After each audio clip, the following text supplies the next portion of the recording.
Okay. Today is July 2nd, 2008. We're in the studios of WIPB TV in Muncie, Indiana. This is part of the Cantigny First Division Oral History Project. My name is Chris Reedy. I'm the interviewer. And with me today is Jim Gillett. Jim, can you tell us what unit you served in the Big Red One? I served with in the 2nd of the 18th Infantry, Delta Company, and the 3rd Platoon of Delta Company for approximately 6 months, and then transferred to the headquarters platoon, if you would, of that same company. So my entire 12-month tour was in Delta Company's 2nd of the 18th. What years did you serve? I served from April of 1968 till April of 1969. Okay. Kind of sets the context. Can you tell us a little bit about life before you entered the Army? Would you describe yourself as a typical teenager? Typical teenager. I graduated high school in 1965. Went to a 2-year technical school from 1965 to 67, and then was drafted in November of 1967. So prior to all that, yeah, just a typical small town, naive, carefree kid, you know. You were were you in the first class to be drafted, one of the first draft classes? I don't know what there was. The draft had been going on for some time, I believe. I think the draft had been, what, since 63 or 64, if I remember correctly. But no, I don't, nothing recalls of being in the first class. Okay. How would you describe basic training?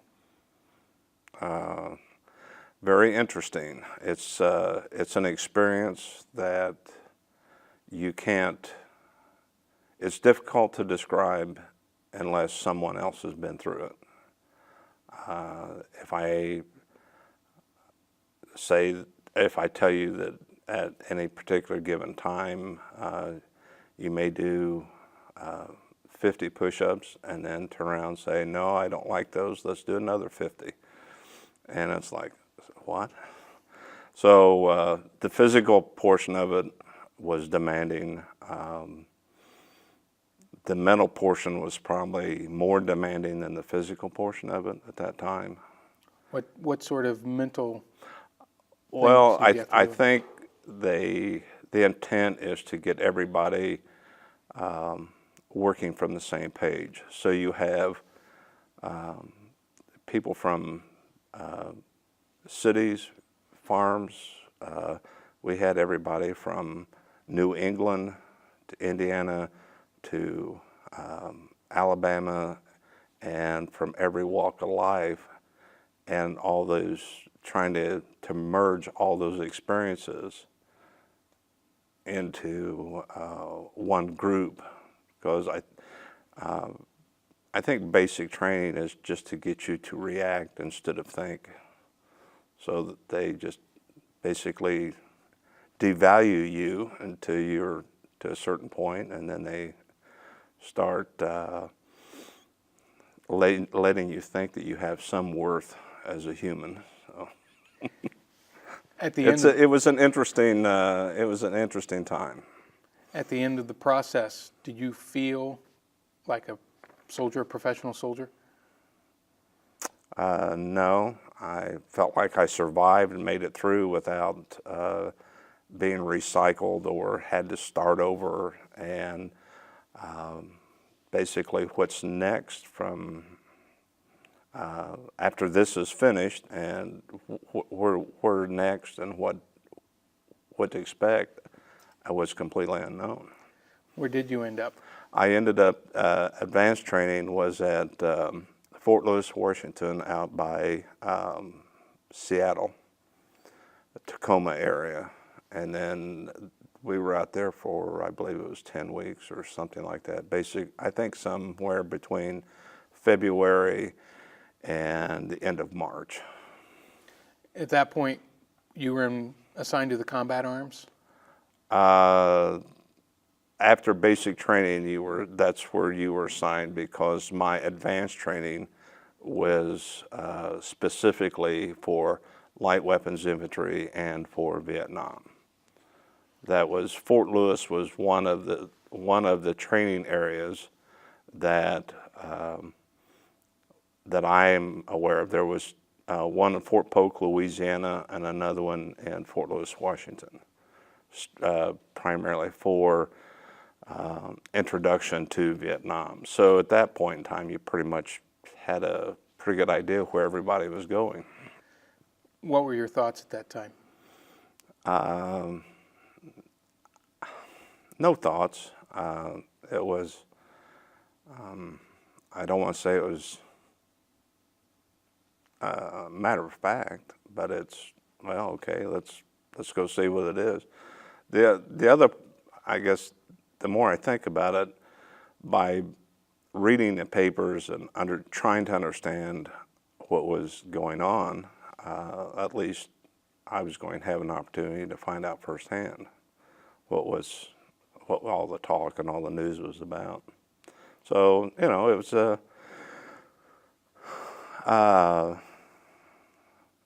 I can't say I was looking forward to it, but at the same time, it was unknown. It was just completely unknown what lied in store. So, Did you have any anxiety over your own performance? no. I guess I was confident enough that performance wasn't the issue, I guess. When did you arrive in Vietnam? A nice sunny morning in April 10th, I believe it was. 1968. 1968. This would have been post-Tet. Post-Tet of that particular year, yeah. The Tet Offensive. Did you hear about the Tet Offensive, and did that cause you any concern? I had not heard of the Tet Offensive until I actually was assigned to the Delta Company 2nd of the 18th, and actually when I started talking to some of the folks that had been there for a period of time, that's when I understood what the Tet Offensive was about. I was, if somebody asked me what the Tet Offensive was, up until that time, I couldn't have told them. When you got there, what additional training did you receive to get you acclimated? At that time, the First Infantry had a week-long school that everybody coming into the First Infantry had to go through. It was primarily, in my opinion, for administrative personnel, cooks, supply, but the person that had already been through infantry advanced training, it was a week of silliness and review, because it's stuff that we'd already had been taught or had already practiced. Were you a rifleman? I started out being a rifleman for the first few weeks, and then I wanted to know more of what was going on.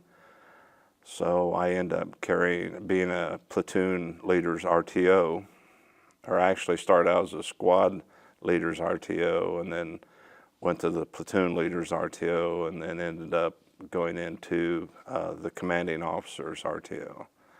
And the RTO was? With a radio man, basically. So that way, if there was something going on, I was basically the relay person between whatever was going on and the company commander. So at least I knew that I knew more than if I was just taking cover and wondering what was going on. Were you still armed with your M16? Oh, yes, yes. Did you feel vulnerable with the extra equipment on your back? The only thing you felt, not with the extra equipment on my back, it was just the antenna sticking up from that equipment that was perceived to draw more attention than perhaps anybody else, or that's one of the reasons the officers didn't wear their gold lapel pins and things like that, because you didn't want to be necessarily an officer at that point. It's not very easy for you to detach the antenna, though. No, it wasn't that easy, but got through the year unscathed, so I guess it was just part of the experience. Describe working as an RTO with your squad leader or platoon leader and how you two interacted. Well, for the most part, you're basically joined at the hip for the because if you don't have communication was of the utmost importance. So if we not only did we want to stay in contact as far as location, but then if there was something out of the norm, or hey, we found something that we wanted the other groups that we were with, the other platoons or the other squads, to stop and wait on us to find out, what did we find? Did we find something or not? So having that kind of insider's look at command and control, what was your opinion of the squad leaders, platoon leaders, and your company commander? For the most part, I felt everybody did as good a job as they could being thrown into the situation. A lot of times the squad leaders, or actually the platoon leaders, were NCOs, non-commissioned officers. Everything from the lieutenants not being available to whether one had been wounded and then somebody else steps into the place and is in that place until replacements come in. So there's possibilities that an NCO could be leading the complete platoon until replacements, as well as maybe higher ranking like staff or master sergeants at one time could theoretically be running the company. Now, it would be for a short time, but it's just as replacements came in and went out, you kind of need a scorecard at different times to see who was in charge. But it didn't take long for people to fall in to if you want to call it being in command or being in charge. I mean, there were people that would step up to do that, and there would be people that would back away from it. In your opinion, what were some of the best principles of the leaders, the commanders you worked with?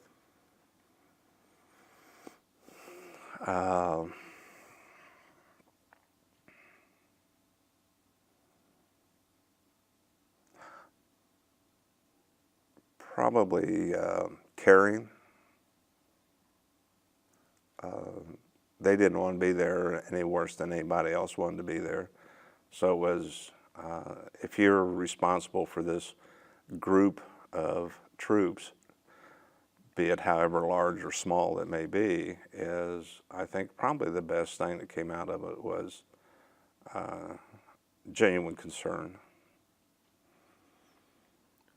Were there, I guess, any times that you could detect false concern or an ingenuous kind of reaction? Oh yeah.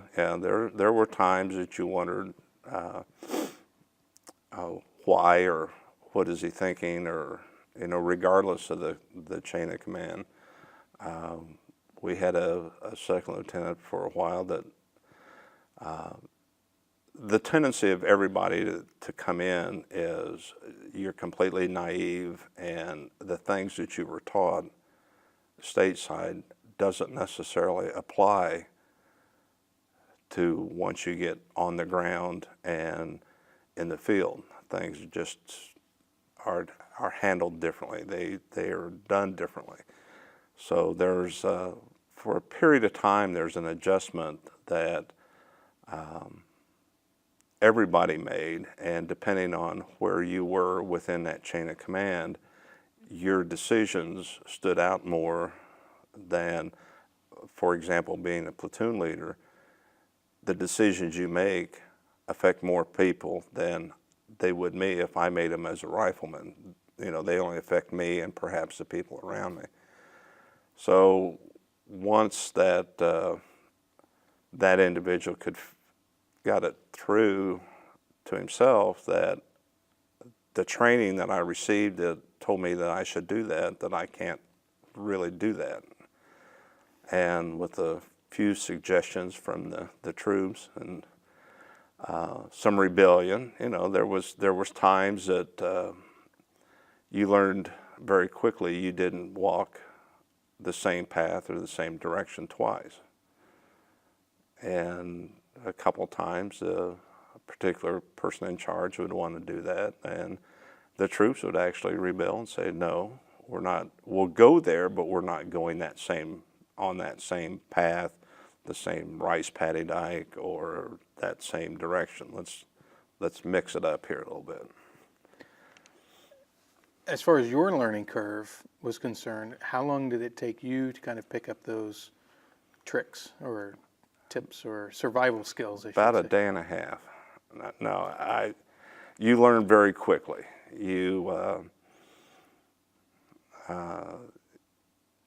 My quest was to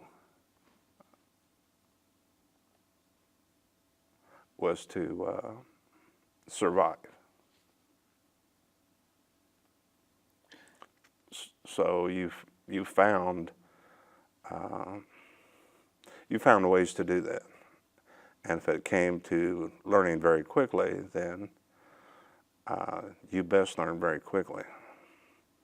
How helpful were, I guess, the old vets in the unit as far as integrating? Extremely, because they didn't want people to get hurt. They didn't want people to misinterpret what was going on.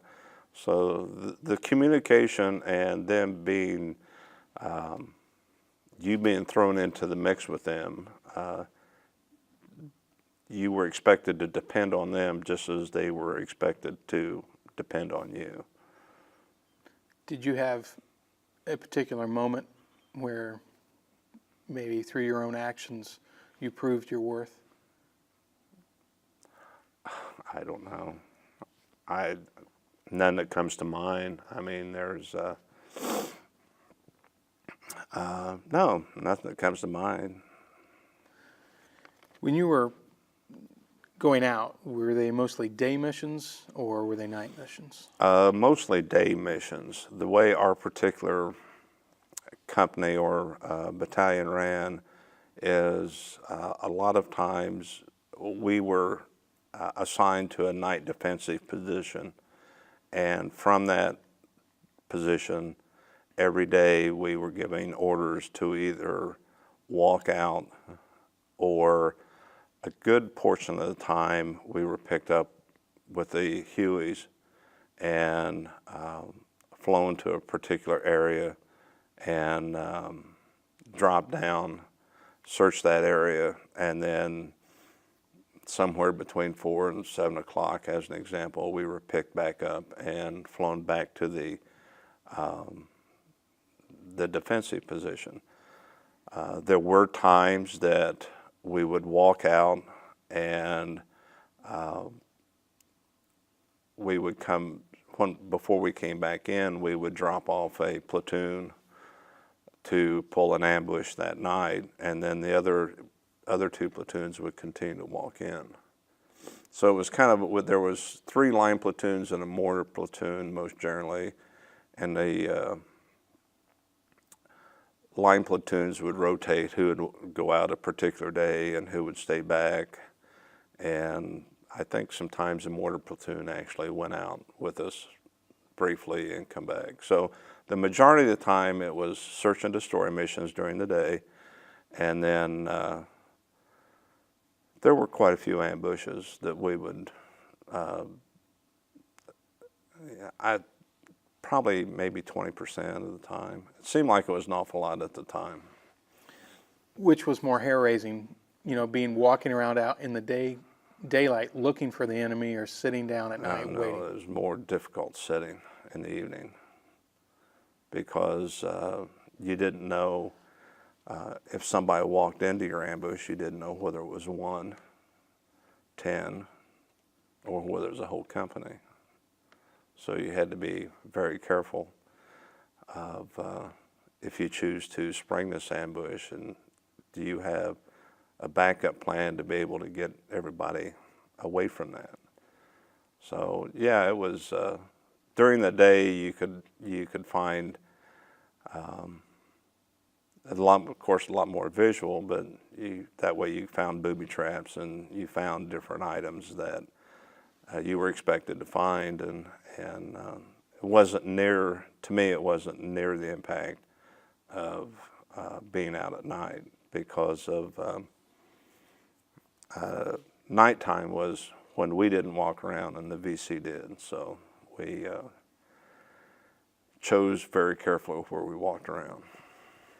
As you were sitting there, that was the plan. Let's say you got into trouble during an ambush. Was it kind of the exit plan discussed beforehand? All of that worked out? Oh yes, there was a site that we were going to set up the ambush in, and if we did spring that ambush, where we'd meet after that. So it wasn't that far away most generally, but there was a plan A and a plan B. You had to stay near, you had the radio, you were RTO most of the time during these? It probably, yes, for the most of the time. Probably for the first month, I guess, I would guess that I was basically a rifleman in just a line platoon. So, yeah. So when you contacted the enemy and you had your radio on you, you still had your M16. Right. Where was your primary responsibility still, is sticking close instead of returning fire? Both. It depends on the situation. I mean, if you were taking fire, yes, you would have to return the fire, but at the same time, the primary goal was to be able to communicate to others what was going on.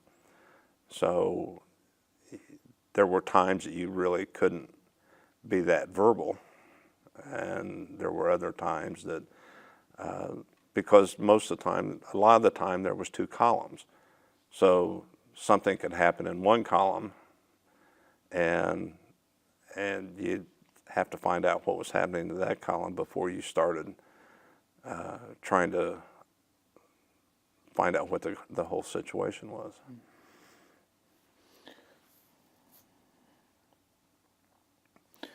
When you came into the unit, you said the older veterans were very willing to kind of bring you up to speed and also lend their knowledge to you.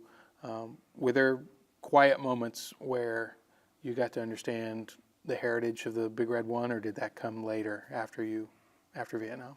Oh, that came years later. There was quiet times for writing letters or something like that, but I had no idea what the First Infantry did, what its heritage was, or anything about it.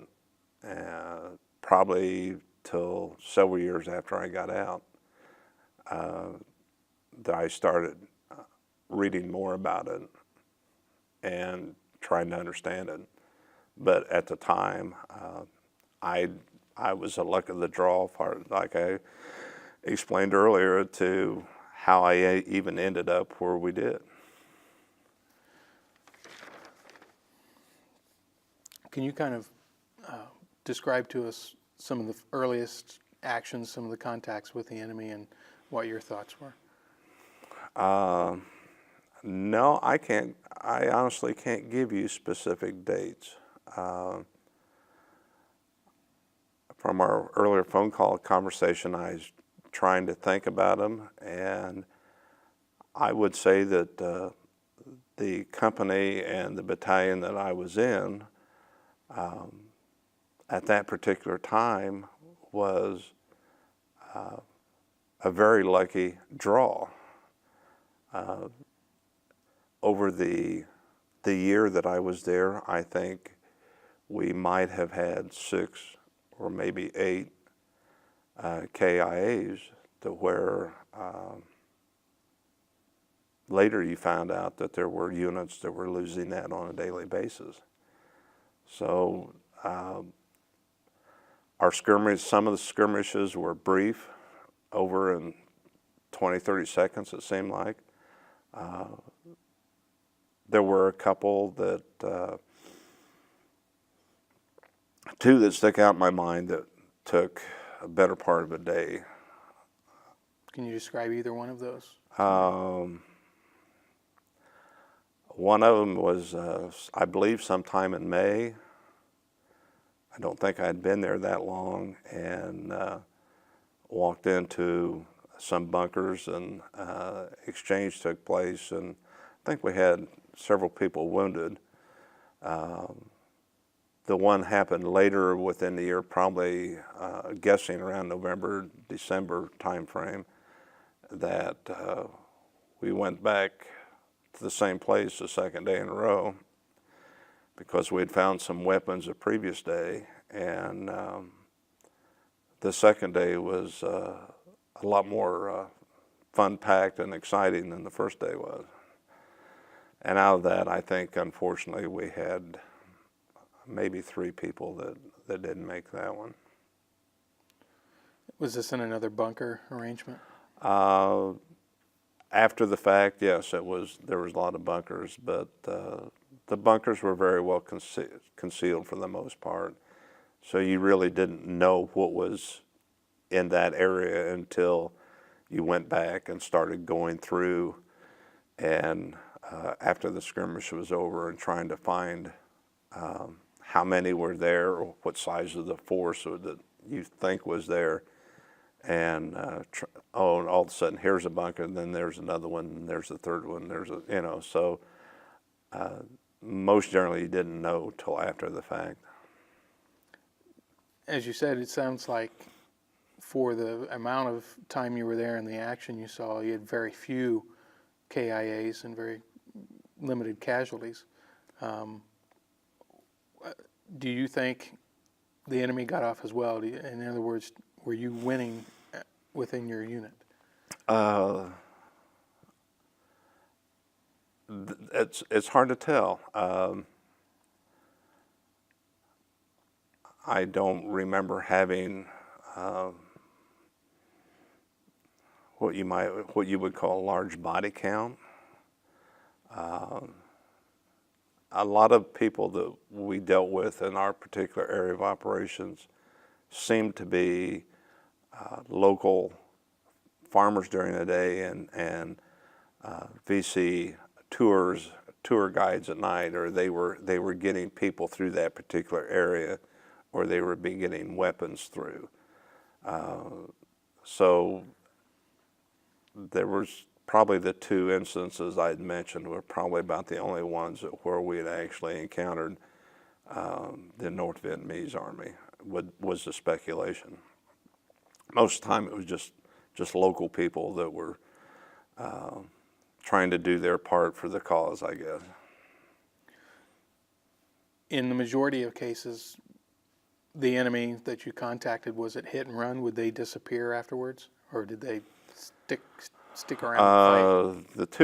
The two major encounters, they weren't in any hurry to leave. They were at least equal size, if not more, at that time. So if they felt that they had the upper hand, there was not a lot of hit and run.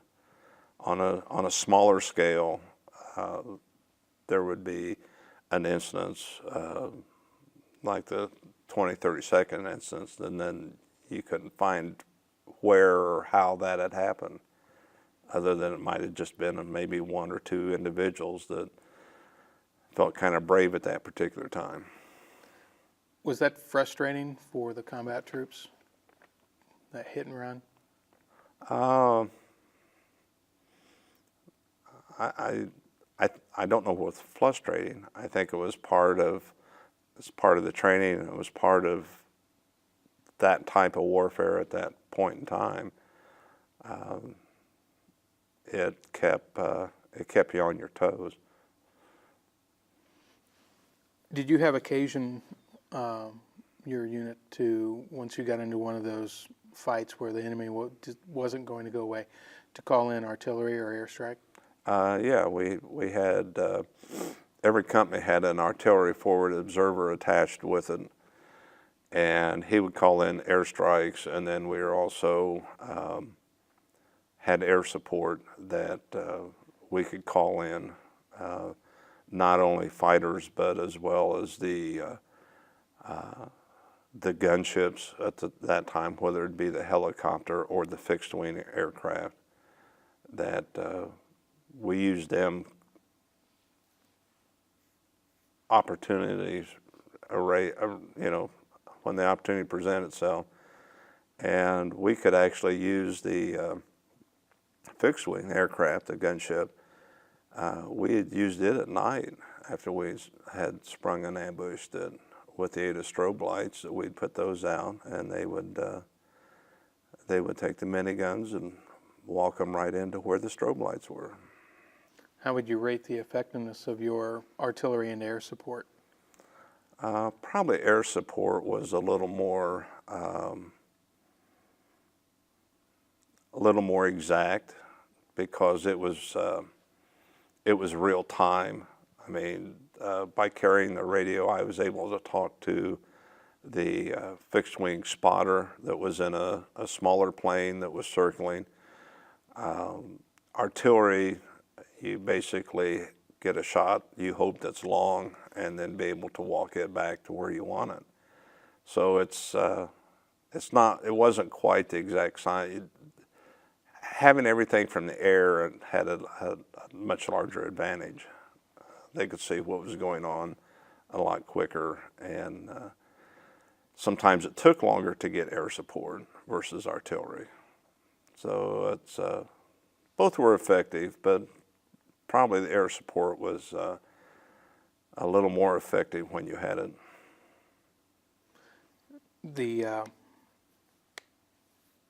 When you were talking with the air controller, what kind of information would you give him to guide him into the target? We used primarily smoke grenades, or the color of smoke, the position of it, and everything from south of these two smoke grenades is friendlies, and everything north of that is an enemy or the suspected enemy positions. So don't get south of this, and you had to make sure that you knew which way was north and south.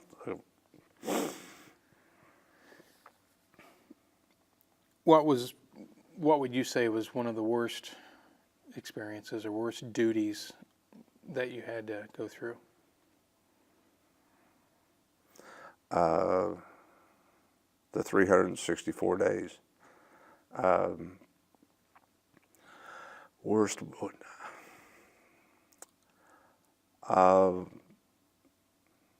Probably the worst missions, so to speak, were probably doing the ambushes at night, because no platoon or company was ever at full strength. So some of these positions in the evening were defended by 12 or 18 guys. So by the time you put 2 or 3 in each position, and you keep the positions in close proximity to everybody else, it's you 18 guys out there at night, and it would get rather interesting. You talked earlier about trusting your comrades, trusting the guy in the hole next to you. It was moments like that in ambush. Was that where you found out who you could trust? I think that just solidified who you can trust. I think most people would, I would like to think most people would know who those people are I mean, because you had, in my mind, you had people that if they wouldn't cooperate or work with individuals within the night defensive position, you know, a lot of them wouldn't work with you outside of there.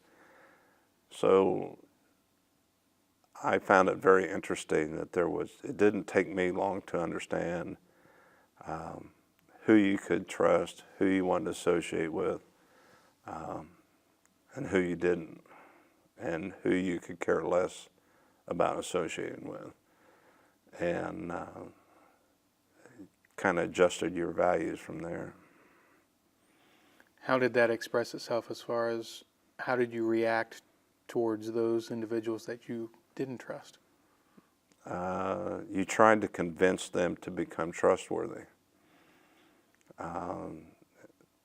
It was done several different ways. Either it was handled individually, or depending on the circumstances, we had people transferred out, removed completely. So it was the whole gambit of, you might have an instance where you might have 3 or 4 people talk to an individual and encourage him to change his ways, and if that couldn't be done, then it would just kind of escalate it to the point of through the chain of command that, you know, nobody around here wants this individual in our group. Did, I guess, some of the social problems that were existent, not just in Vietnam, but in American society, drug use and other issues like that, did that ever enter into the picture while you were in Vietnam? Oh, there was, I don't recall personally seeing any hard drugs as far as heroin, but marijuana was rampant. I mean, it was for sale. If you wanted it bad enough, you could get it any place that you could even imagine, and some places you couldn't imagine. Was there a distinction made among the men that were smoking marijuana between being out in the field and being back at a base? The majority of marijuana that I witnessed being smoked was back in the base. I'm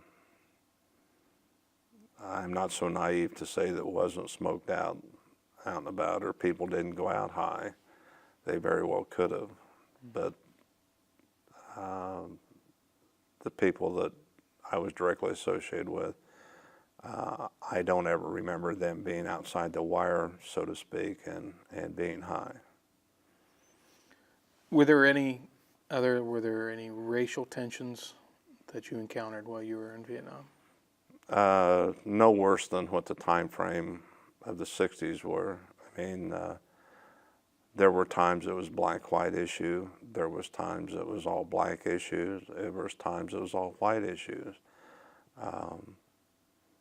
Our particular chain of command seemed to deal with it very effectively. I mean, it's no worse than what I think high school might be now. I mean, you have cliques, groups that are going to pal buddy around, and some of those were all black, some of them were black and white, some of them were Latino. So it was no different, in my opinion, to what society here in the States was at the time. What were some of the steps taken by the leadership then to deal with that?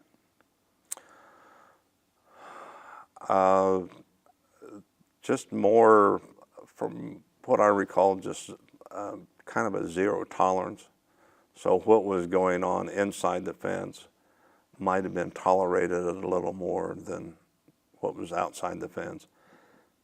Excuse me, because if you were outside the fence, then you didn't have time for the nonsense. So they did their best to attempt to control it. I mean, there were skirmishes within the fence, but was it a black-white issue? Yeah, it might have been at the time. It could have been a black issue. So it's just when you get that many young men together in one place with all these weapons, you just never know what's going to happen. What were your, I guess, interactions with or your opinion of the Vietnamese people? The interactions was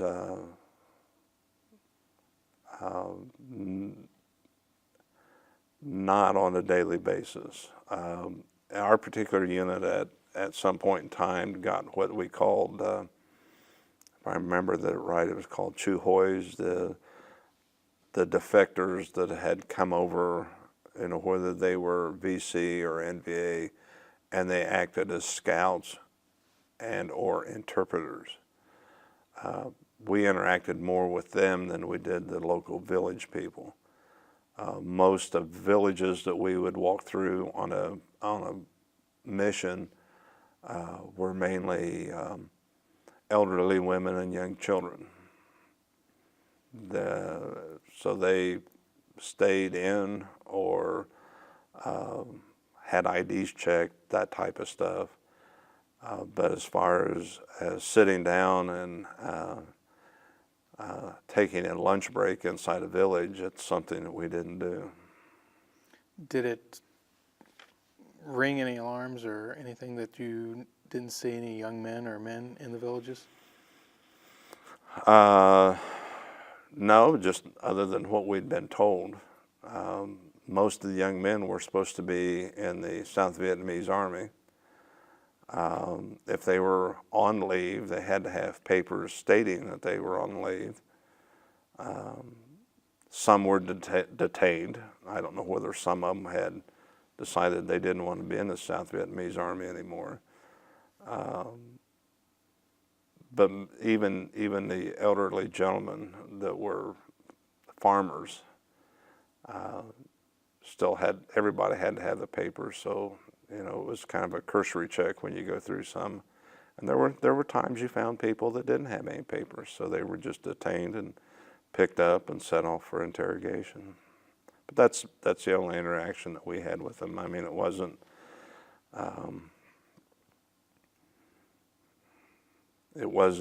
We weren't doing, I think, what they called at the time pacification, that where, you know, we were just going out and trying to make people feel good. No, that wasn't the case. With regards to the South Vietnamese Army, the ARVN, did you have any interaction? Very, very little. In your opinion? I did not see any. I have no opinion because I didn't deal with them personally. The only thing that I had heard were skirmishes that they would get into that had to go be rescued by somebody else. And that, I personally wasn't involved with any of that. So an opinion is, I don't know whether they were effective or not. Okay. Evidently they weren't, I guess, would say. And the proof is in the pudding, I guess. Yeah. When you weren't outside the wire, when you had time to sit and relax, what did you do to relax, or recreation activities did you have available? I think at one or two places there might have been a basketball rim up. Primarily it was letter writing time more than anything. Didn't have that much reading material. Magazines from home or paperback book from home, but you get it read 2 or 3 times and it gets old. And primarily letters was relaxing or sitting around and joking with the other folks. Did you read the division newspaper, The American Traveler? No. Do you know anyone that in your unit that did? No. Was there a reason why they didn't read it, or I didn't know it existed. Every once in a while we would get, I'm trying to think of the newspaper that was published and handed out to the troops. I can't think of the name of it right now. It's not Stars and Stripes? Stars and Stripes, thank you. we would see one of those once in a while, but that wasn't daily, or it was just so randomly. So no, I didn't know there was a traveler. American Traveler. No. Okay. Your exploits are probably written up in it. You didn't even know. I hope not. With regards to communication with home, what were you allowed to talk about in your letters, and what sort of information came back to you from the States? To my knowledge, we weren't in any, none of my letters that I knew of were ever edited or censored. It didn't do a lot of good to try and explain things that people didn't understand, or I felt they didn't understand at the time. But I was married at the time, so we communicated with letters, and probably the last 6 months is the old reel-to-reel tapes, with the old before cassette tapes. But I think we were reminded that periodically that depending on what they had in store for us, that it was wise not to talk about where you're going to be the next day or that type of stuff. I mean, just common sense type things. When you communicated with your wife, did she allude to any of the unrest or protests going on at home? No, not for the most part. I mean, she was busy going to school, not only my wife, but parents and friends. I didn't know of a lot of the things that were the demonstrations and that were being back here. I knew of some of them, of course, before I went over, but as far as pointing out a particular demonstration in a letter, I don't recall them doing that. When you were in Vietnam and you're getting these letters and you're in danger almost the entire time, and this has come up in some reading I've done, that soldiers would get letters from home and there would be complaint about maybe gas rationing or trivial things. Was it comforting to have the trivial, or was it annoying? It wasn't annoying. I mean, I don't remember a lot of the negativity in letters from what was happening in the States. It was more of what was happening with him at home than the political views of somebody else. You talked about the reel-to-reel tapes, and I think earlier we talked about music. Did you have radios, and how often did you get a chance to listen to music? Oh, I think everybody had some type of radio. With all the water and the humidity, they unfortunately didn't last that long. The only thing that we could listen to was on the radio was the military station that they had over there. And periodically you would pick up a Vietnamese station from somewhere. But as far as, I don't recall anybody sending me music just to listen to. Did you appreciate it when, even though it was filtered through the military station? Oh yeah, it was something to break the boredom. If you had, if you were sitting down writing letters, or sitting down relaxing with your fellow troops, that having music in the background made things a little lighter. As you approached maybe the end of your tour or near the end of your tour, did you find yourself being more cautious? Were you more alert? Absolutely. How did you change in those last weeks?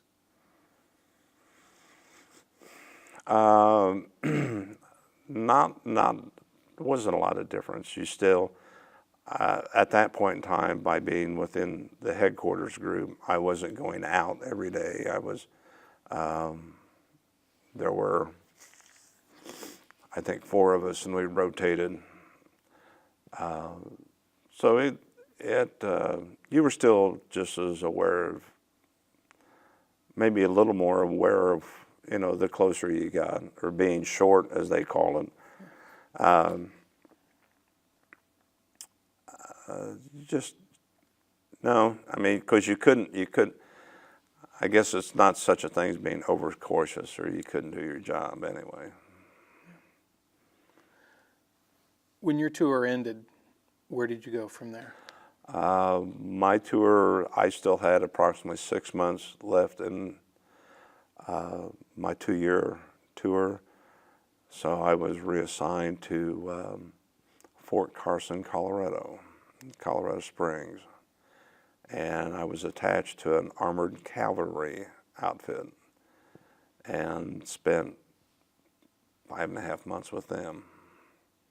Was this a training unit or a regular unit? It was a regular unit, and most of the time with our track vehicles, we were charged with being aggressors, or training troops for other companies. So we would leave Monday, go out on the reservation with these tanks and personnel carriers, and return Thursday evening or possibly even Friday, and get the weekend off and get to do it again.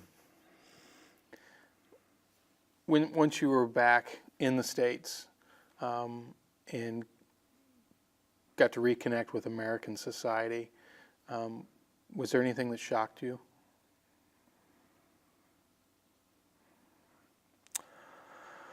No, I guess nothing.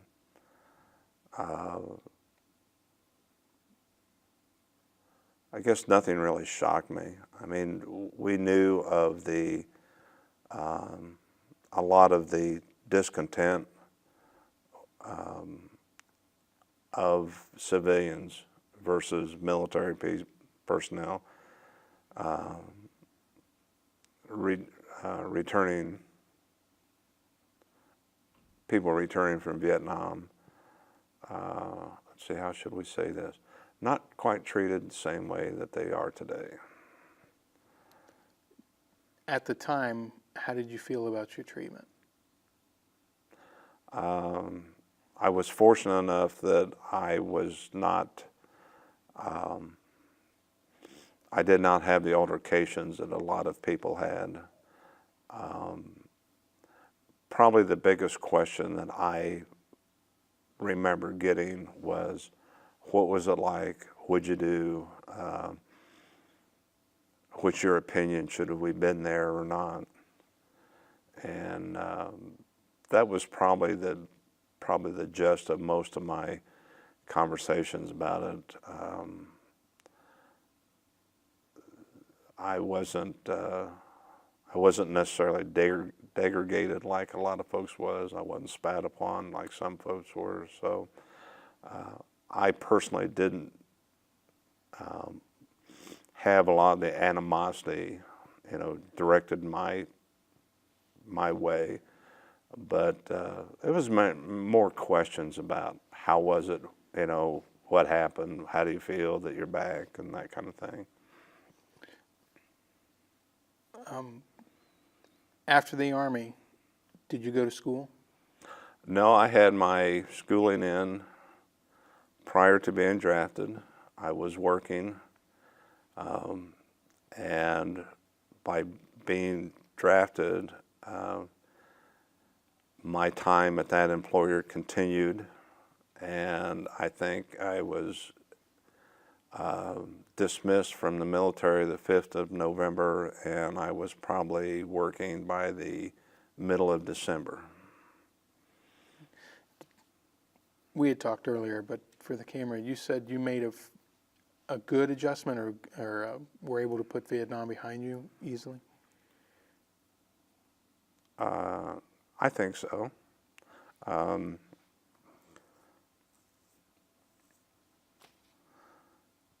I don't feel that I had the problems or the perceived problems a lot of individuals had. I think a lot of that, my opinion, it depends on the situation you were in, the time that you were there, the unit you were with. There were so many more troops or individuals that had it far worse than I could ever imagine. So my adjustment was probably pretty vanilla compared to theirs. We talked about citizenship, and I guess one form of citizenship was to serve your country. You were drafted, had very little choice in that regard. But were you able to take something from your military service and apply it as a civilian?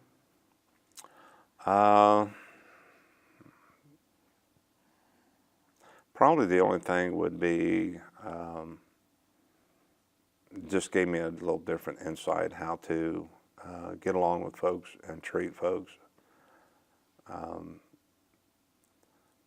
Because like I explained earlier, you have this group of folks that's just thrown in together from all walks of life and areas around the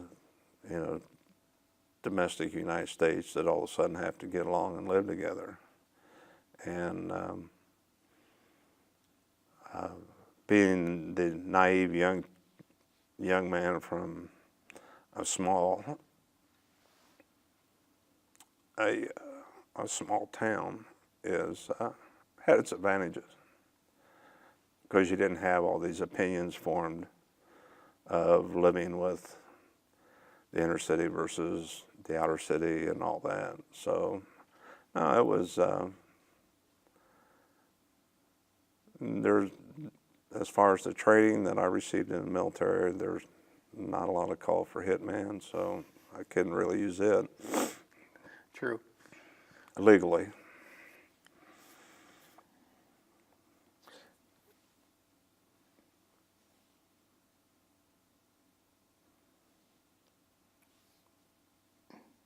Checking my notes here, sorry. Let's talk, if I may, just briefly, one of the directives from the director of the museum wanted us to ask how you did your job and what did you use when you did your job. And so you were a radio man. Can you tell us a little bit about your equipment? The radio at that time was, if I remember the nomenclature right, was a battery operated, PRC was the acronym, just a multi-channel radio that was strapped to a backpack and worked 90% of the time anyway. Probably what didn't help that, the particular area of operations we were in and out of a lot of water on a daily basis, so trying to keep things dry and functioning was a major problem. And the radio at that time, we tried to find plastic bags to put around the handset, to keep them out of river crossings, and held it up the same that you held your rifle up to keep it from getting wet. How heavy was it? I don't know. I couldn't tell you. Wasn't an overburden then? I didn't see it as a burden, no. What kind of range?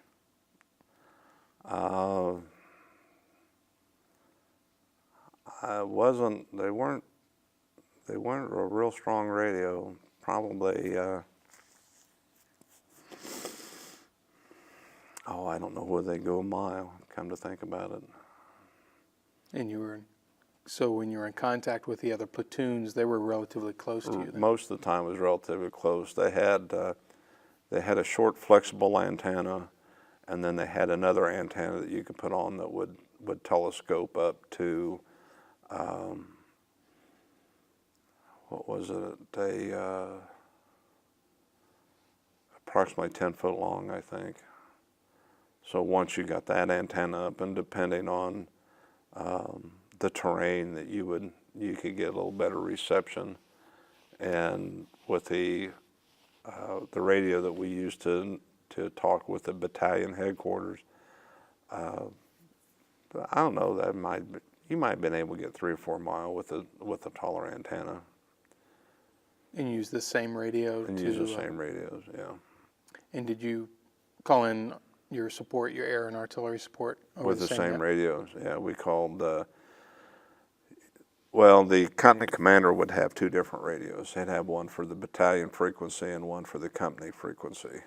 And then that we carried out in the field, and then we had the same thing in the defensive position as well. And that's what, in the defensive position, that's what they use to get the orders in for the next day, supplies, that type of thing. After you'd seen some combat, some skirmishes and such, did you have anything that in particular kind of kept you motivated, kind of kept you going?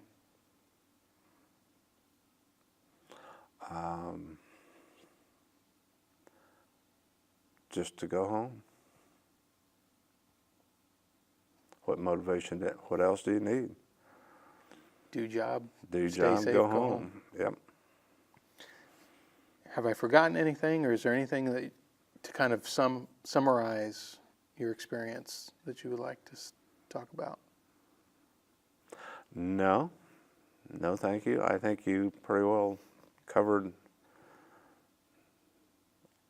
more than I thought you would. Well, I write a lot of questions down. I think I hit most of them. So thank you, Jim. Thank you Thank so you very much for much. coming in and spending the time with us.